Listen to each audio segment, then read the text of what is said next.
The wind howled through the testing facility of Vanguard Aerospace, a constant whistle that seemed to echo the restless spirits of jets past and present.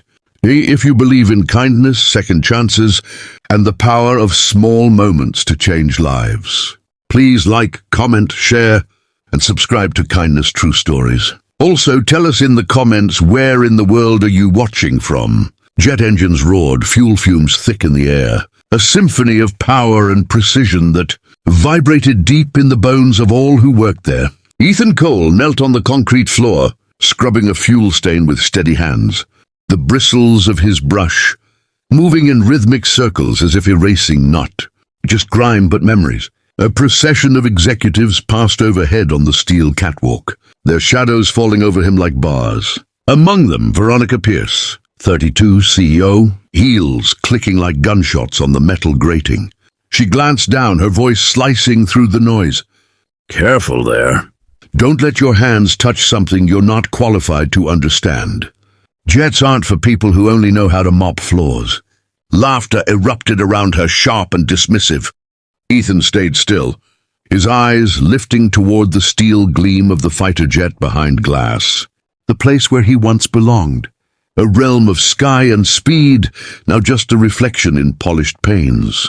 Veronica Pierce had inherited Vanguard Aerospace 6 months ago, when her father died of a heart attack in his corner office. A sudden silence that left a void she was determined to fill with noise.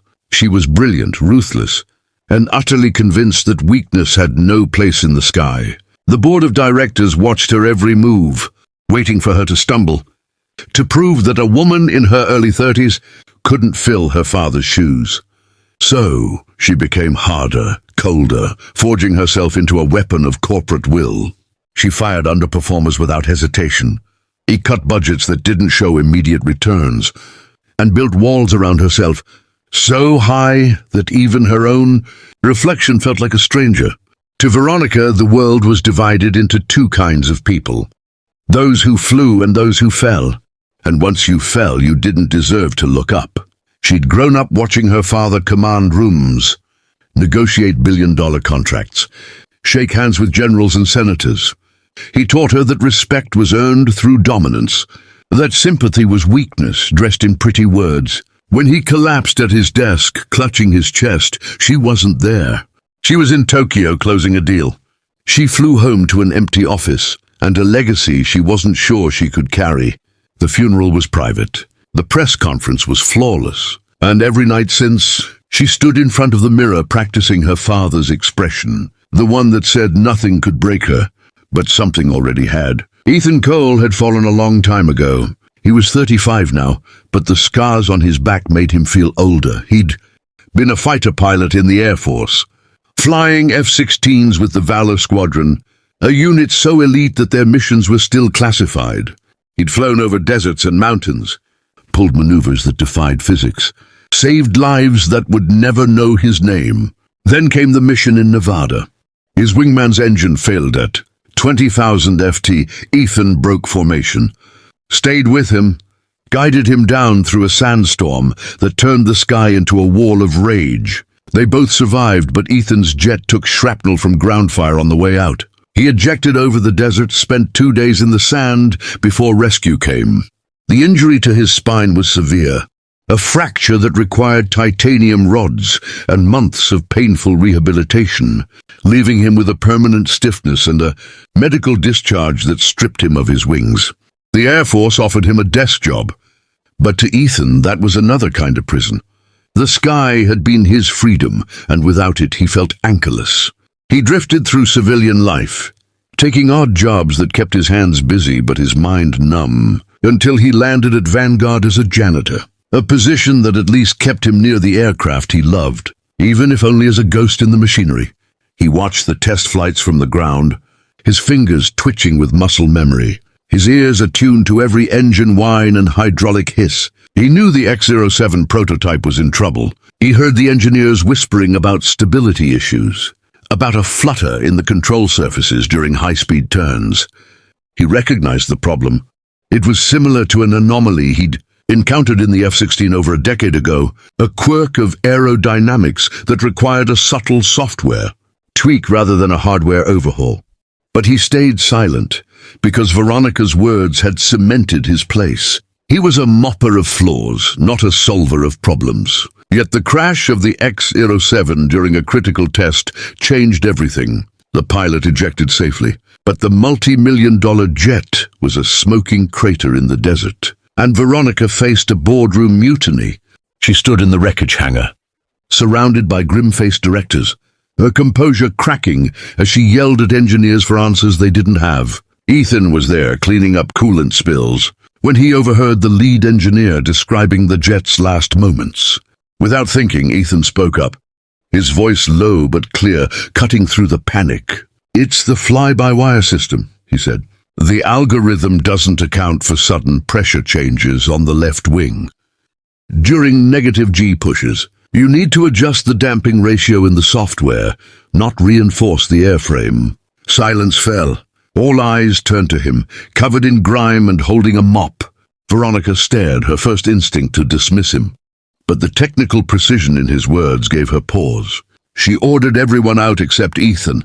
In the sudden quiet, she approached him, studying his face, seeing past the grease stains to the keen intelligence in his eyes.